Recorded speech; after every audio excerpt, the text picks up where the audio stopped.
After 5 draws and 1 defeat in their opening 11 games, Atletico Madrid found themselves in 4th place in La Liga and a whopping 10 points behind a rampant Barcelona. Having invested nearly €200 million on new signings during the summer to mount a serious title challenge, it seemed yet another disappointing season was unfolding for Diego Simeone's side. But fast forward 2 months and the Rojiblanocs have completely turned the tide, embarking on a 12-game winning run across all competitions and overtaking Barcelona at the top of the league table. While it's true that Atleti have benefited from Barca's dramatic drop in form, their resurgence cannot be overlooked, epitomized by their latest statement 2-1 victory over none other than Barcelona themselves. So, how have they done it? How have Atletico Madrid turned into serious title contenders? After a 2023-24 campaign that promised so much but delivered so little, Atletico embarked on a massive squad overhaul during the summer, shedding underperforming deadwood players and embracing a new era with several exciting young signings. The pain of their Champions League quarter-final exit lingered, having fallen short against Borussia Dortmund despite creating more than enough chances to put the tie to bed in the first leg and going in as favourites after overcoming 2023 runners-up Inter Milan in the last 16. The 2 games against Dortmund practically summed up their entire campaign.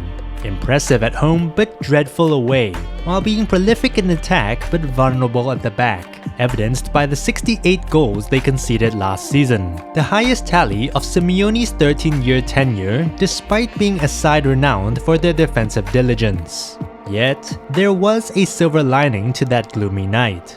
Barcelona's Champions League elimination on the same evening ended the Catalans' hope of beating Atletico to a place in this year's FIFA Club World Cup, with mere participation set to earn the Rojiblanocs at least €50 million. A more immediate financial boost arrived in July, with a new issue of shares by the club's owners resulting in an additional €70 million in funds. And so, when the summer transfer window arrived, Atletico got busy reducing their wage bill, successfully trimming it by around €50 million by allowing the contracts of Vitolo, Paulista, Depay, Hermoso, and Savic to expire, while also fetching transfer fees for the outgoing Çağlar Söyüncü and Alvaro Morata. Morata's departure drew the most attention, given that he was a key player who had scored 21 goals last season and had just captained Spain to victory at the Euros. However, his inconsistency, particularly in the second half of last season where he scored just twice from February onwards, made the sale of the 31-year-old a wise decision. Simeone even took him off at half-time in the Dortmund defeat, despite his side trailing, which illustrated the manager's lost faith in the forward. The funds raised were then wisely reinvested. Atletico brought in Robin Lenormand, one of La Liga's most consistent centre-backs and fresh from Spain's Euro success. Alexander Sørloth, who had a stellar 23-goal season with Villarreal, and Conor Gallagher, a hard-working midfielder and seemingly perfect fit for Simeone's style, also joined the ranks. If that wasn't enough, forcing Manchester City's hand with an offer they simply couldn't refuse clearly highlights Atletico's lofty trophy ambitions for this season. By the way, if you're enjoying the video so far, subscribe so that you don't miss out on our future videos. With a transfer fee of €95 million, Julian Alvarez was unquestionably Atletico's marquee signing of the summer. Not everyone fits into the mold of a Simeone-type player, who never really sacrificed defensive solidity for the sake of playing another attacker. But Alvarez is a one-of-a-kind forward, carrying the Griezmann gene of being both supremely talented with the ball and willing to work hard without it. Pep Guardiola wasn't all too pleased to lose Alvarez, and his struggling side could certainly use a player like him to boost their form. For Atleti fans, meanwhile, there's a growing belief that Alvarez justifies such a lofty transfer fee.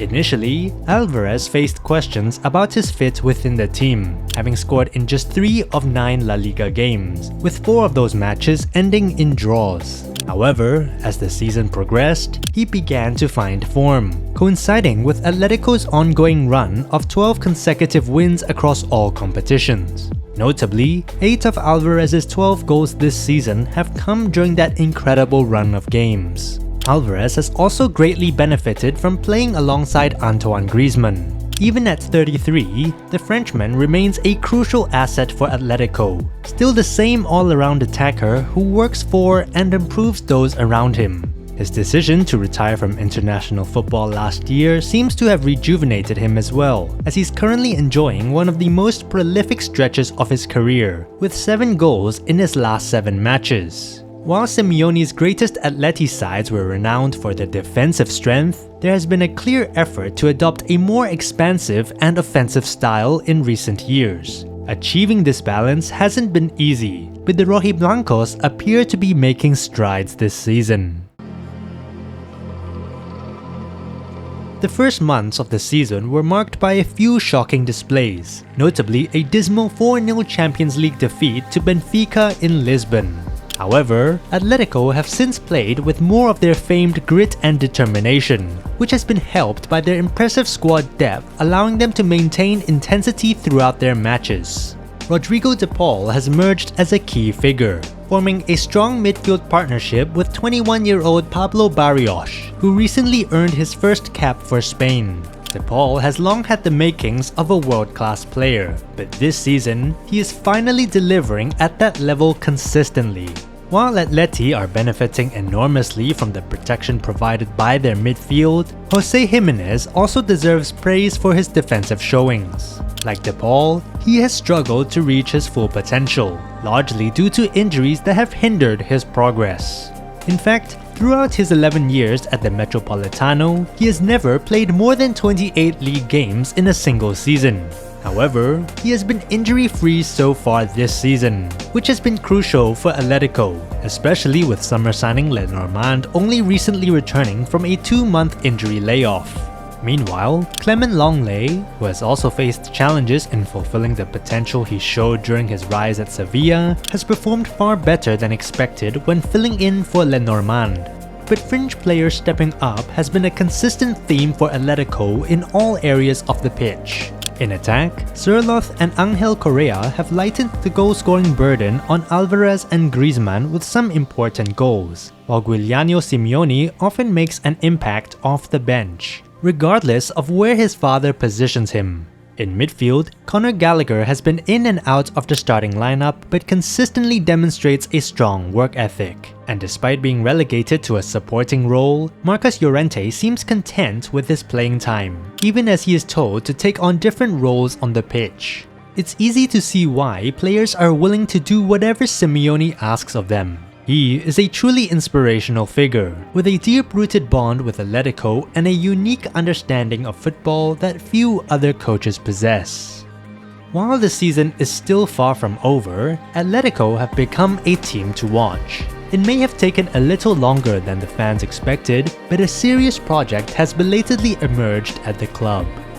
If you enjoyed this video, hit that like button and subscribe to the channel for more football news, stories, and insights. Also, don't forget to hit notifications so you never miss a beat. And with that, we'll see you in the next video.